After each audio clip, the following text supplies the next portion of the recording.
Hey, what up YouTube, welcome back to a new video with Rams fan YT. In today's video I will be making my predictions for the upcoming League One season, and I'm very much excited for it because Derby are in it for the first time since the 1980s. I think quite a while since we've been in this level of football, but we've made very much exciting transfers, and so has the rest of the league. Let's not just focus on Derby with this channel, we are all inclusive here, of course. Even if you are a Forest fan, well, I wouldn't recommend it. You do get slated quite a bit. So yeah, let's look at. I've looked at all the squads, looked at everything about it, and I've made some judgment calls and maybe some risky ones. Maybe I looked at the slightly too risky ones and decided to amend them afterwards because I don't want to get slated too much in comments. But I think this is the most risky one of them all, really, at the moment. 24th, Accrington Stanley. They have too large of a squad, but not that much quality. I do rate Coleman as a manager. Take nothing against the manager. I think Coleman is an absolutely amazing manager. But Accrington have floated into mediocrity, really. And I think that's always a bit of a dangerous game if you've got no end goal of the season. So it's like, well, it's obvious they're not going to be promoted anytime soon. And so what have you got to aim for? They also don't have that great of a goalkeeping department. That is a worry. But I'm sure they will finish in mid-table. It's just at the moment a bit unambitious, really. 23rd, Morecambe. Derek Adams hasn't had a good season since 2020-21, which is quite a while. Well, it's a bit of a while ago now. I mean, he always only the season 4 last, but he had the whole of last season without winning more than one game in every 4 matches. That is a ridiculous statistic. If you're only winning one game in every 4 matches, that's relegation form. They only have 4 to 5 players that are really League One standards, and you can't afford passengers at this level. No matter what, then you just can't. 22nd, Cambridge United. The only decent players at this club are George Williams and Greg Taylor. So the quality isn't great, especially lacking in strength and depth. So when things get tough, change will not be able to come. Therefore, they will struggle this season with a bit of second season syndrome really kicking in. 21st, Fleetwood Town, making it all 3 of the Lancashire clubs in this league to be relegated. The club is almost in denial, really, of the position they finished last season. The chairman said they were surprised that they finished anywhere near the relegation zone last season, and the defender of the club, Danny Andrew, said that no changes are needed to avoid relegation. What are you on about? You need wholesale changes to avoid relegation. Your form was awful last season, and only because 4 teams were worse than you did you not get relegated. The only good players are Tom Clark, Ellis Harrison, Joe Garner, Aristotle Asalia, and Sean Rooney. Now, they do sound like, that sounds like quite a lot, but think about it, that's only 6 players, sorry. And that doesn't even make a starting 11, which is League One standard. No. 20th, Cheltenham Town. They yet again will be aiming for survival and will manage it. This is because the squad is not playoff or even mid-table standard, but they did overachieve a bit last season, let's say. Wade Elliott is very inexperienced. This is my main reason why I've put them down a bit. Because there'll be a bit of a dip since Duff's tenure. I think Duff was the driving force for success behind the Robins. 19th, Port Vale. They are very good fans and are shifting the homestand from a better vantage point in the Hamlin scene. And that will create more scenes, more atmosphere, therefore encourage the players, more home form will increase and get better. So yeah. And also Darryl Clark. He's a successful manager and has a good win percentage. This is because he is adaptable, as all managers need to be. You can't just assume that your style of play, gain you so much success in the league below, is going to gain you success in the league above. But he's adaptable, and he's also quite a hard-hitting manager, which is what is needed to stay in this league when the going gets tough. 18th, Lincoln City. They finished in 17th last season, and this season will be pretty much the same, despite them signing Paudie O'Connor and Charles Vernon. They won't score enough goals, and that is why they won't improve. 17th, Shrewsbury Town. This is about where the level there is. It's not quite relegation contenders, but they're not quite mid-table team either. They have good players like Ryan Bowman, Elliot Bennett, Tom Flanagan, Julian Da Costa, Aidan O'Brien, and Taylor Moore. But it isn't massively strong in depth. But the average side will be enough for them to finish in 17th. 16th, Burton Albion. This club is now a mid-table club, as they have finished in this position for the last 2 seasons. They have brought in a capable goalkeeper in Viljamo Sinisalo. I think that's how you pronounce it. Don't get me wrong, Ben Garrett is also decent. In fact, he's very good at this level. But that's good competition. You need good competition in this league. And competition for places in goalkeeper, even better. Also, very good players at this level with John Brayford, Dejio Shalaja, Michael Manchin, Charlie Lakin, as well as the 2 keepers I've just mentioned. Hasselbank is also a decent manager. He managed to get them out of the depths of a relegation, and almost nailed on relegation a couple of seasons ago. Also getting them promotion from League 2 back in the day. They do need to offload some deadwood, I think, like Callum Hawkins or Daniel Moore or Ben Radcliffe, John Yahawima, Charlie Williams, Ben McLean, and Terry Latty-Fairweather, all players widely at the club. I know some of them are academy products, but yeah, they've been listed in first team squads. So. 15th, gone with Forest Green Rovers. Success breeds confidence, and they have had a lot of it over the last few years. So I reckon they'll continue to grow, but end in mid-table due to a bit of a dodgy patch in form. Don't know about when. Ian Birchnell is an interesting appointment as manager. So maybe a dodgy patch in form will be in the beginning, but I think they will grow into it. 14th, Exeter City.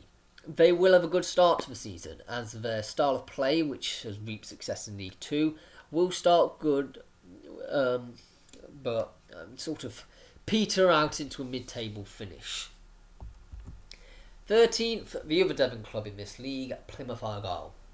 This season will be a drop-off from the last one, as they have only brought in 3 players, with a lot of the transfers in League 1 have already been occurring.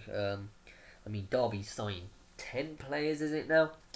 As many other clubs have also done loads of business. So you don't want to be left behind. And they could end up doing it while other teams strengthen. I think we've already lost out on a couple of transfer targets. It will still be a decent season, but will finish mid-table, I think. They also need to score more goals, as the delivery isn't there for midfield. I've not got a problem with the strikers there, it's just the midfield aren't delivering the crosses needed to score. 12th, Ipswich Town. They're finished in mid-table for the last 3 seasons and will do so again. Kieran McKenna is a mediocre manager, so will finish in mid-table. They have a good defence, but goal scoring is an issue, despite having very good forwards, and yet again it's the delivery from midfield which is lacking. I think the midfield in League 1 at the moment is quite weak for some of these clubs which are trying to push for the playoffs. I think that's the area they need to all be focusing on. 11th, we're going with Bolton Wanderers. They finished mid-table last season under Ian Evatt, and lots of players have left, with the likes of Liam Gordon, Alex Baptiste, and Nathan Delfino all going. But they haven't really replaced them. They've only renewed a couple of loanees. From what I can tell, they may have done so by the time this video has come out on Friday. I reckon they'll start off slow, but gradually push up the table. But I don't think they'll ever really challenge. 10th, Oxford United. They've been challenging for playoffs in each of the last 3 seasons. They will challenge again, as Carl Robinson is a good manager at this level and has done so a lot in the past. They have decent players as well, like Billy Bowden, Cameron Brannigan, Matty Taylor, Sam Baldock, Simon Eastwood, Anthony Ford, John Lucino, James Henry, and Steve Seddon. The only reason they aren't higher is due to the quality of the teams above them that I have put. 9th, we're going with Bristol Rovers. This team is predicted by the bookies to finish mid-table, but I reckon they'll do slightly better than the mid-table, maybe push for the playoffs. That's due to Joey Barton getting the best out of his team. He got them from 17th to 3rd on the last day of the season. So He clearly managed to get them to click, and now they're dancing to his tune. They also have good players like Josh Grant, Sam Finley, Paul Coutts, Nick Anderton, Harry Anderson, Trevor Clark, Luca Houle, Ansi Giacola, James Connolly, Jordan Rossiter and John Marquise. That's pretty much the whole starting 11 being good enough for League One, and will definitely be competitive this season. 8th, Wycombe Wanderers. They reached the playoffs last season, but only just. And I think this season they'll have a bit more of a bumpy ride, but they'll always challenge or just miss out this season.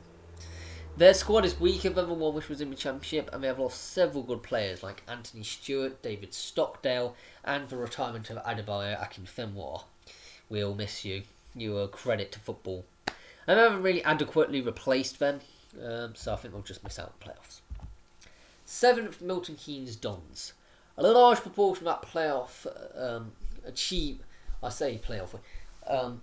achieving the finish of getting into the playoff squad has been ripped apart and stolen by Championship clubs, with Harry Darling, David Kasumu and Scott Twine, as well as also losing Hiram Boateng, Aidan Baldwin and Connor Wickham. And I think that will mean they'll initially struggle while the new signings bed in, although the new signings are not of the same quality. But they still have good players like Jamie Cumming, Josh McEachran and Mohamed Issa.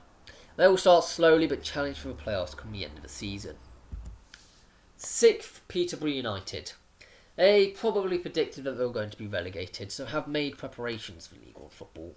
Grant McCann won the promotion from this league last year actually with Hull City, and reached the playoffs with Doncaster. The only issue is with the goalkeeper, so we'll probably need a new one, but they will score more goals than they will concede. 5th, I've gone with Sheffield Wednesday. Darren Moore is a very successful manager with many playoff finishes, including in 2018-19 with West Brom, missing out only just with Doncaster Rovers and probably would have reached them if he wasn't poached by Wednesday, and he also reached the playoffs with Wednesday last season. However, he has never received promotion automatically, but I back him to win the playoffs as his side is almost of Championship standard. 4th, Barnsley. Duff has done alright with Cheltenham with a win percentage of 40.4%, and he got them promoted from League 2, and he also enabled them to reach mid-table in the following season. But the squad at his disposal is capable of challenging for the playoffs, with the players Herbie Kane, Aaron Leia-Sika, Heelick, Brad Collins, Jack Aitchison and Luca Connell. They will definitely reach the playoffs.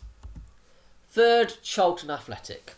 They used to be a Championships team not that long ago in 2019-20. They have some very good players like Stephen Sessegnon, Jake Forster-Kasky, Charlie Kirk and Jaden Stockley.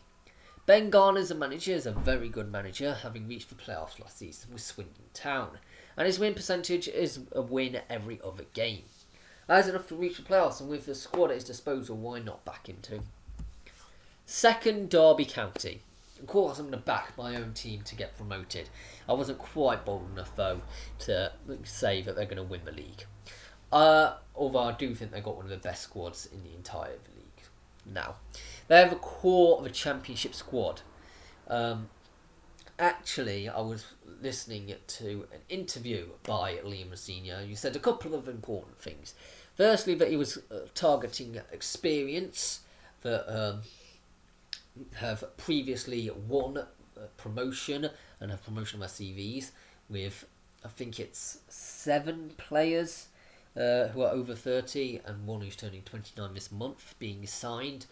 And that's actually an interesting statistic because Wigan Athletic, who won the league last season, had one of the oldest ages in the league. I think that's barring Wycombe Wanderers, who finished a very respectable playoff position, who had the oldest. While the 3 youngest in the league, of Wimbledon, Doncaster and Crewe, all finished in the relegation zone. So you clearly need experience to get out this league. And he's got that with his team. And they should have finished 17th last season. Despite being under a transfer embargo, we have been under a transfer embargo since the end of 2019-20. let's just put that into perspective at how much of an overachievement it is to agree anywhere near the basically having no worries of relegation if it wasn't for the 21 points deduction. And Liam Senior speaks well in the press. I believe he was sort of a tactics behind Rooney's recruitment pool. He was a bit of a fame person who could bring people into a club like Jagielka and stuff. But ultimately, I think Senior was sort of a mastermind.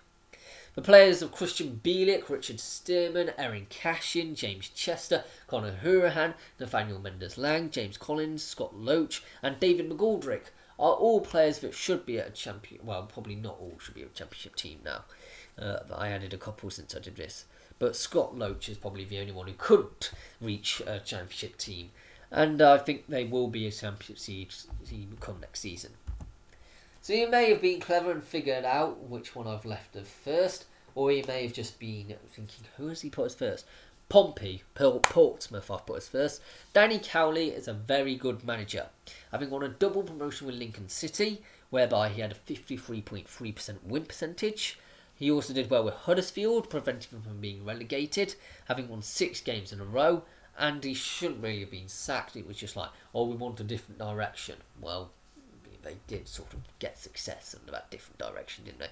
But now he's left. Carlos Corberán. He also has a win percentage of 43.9% with Pompey. The players are Marlon Pack, Ryan Tunnicliffe, Kieran Freeman, Joe Morrell, Michael Jacobs and Joe Rafferty are experienced in the Championship and could probably still play at that level. So with that squad, they will win the league. Thank you very much for watching. Please let me know your predictions down below in the comment section. I'll be hugely interested in finding out. Please subscribe if you're new around here as well. As I said in my last video, I don't know whether I'll be able to do the history of your club or not on Monday. Hopefully I will, but we'll just have to see. It's quite a long way back from Wales. Hopefully I'm going to Wales. But goodbye for now.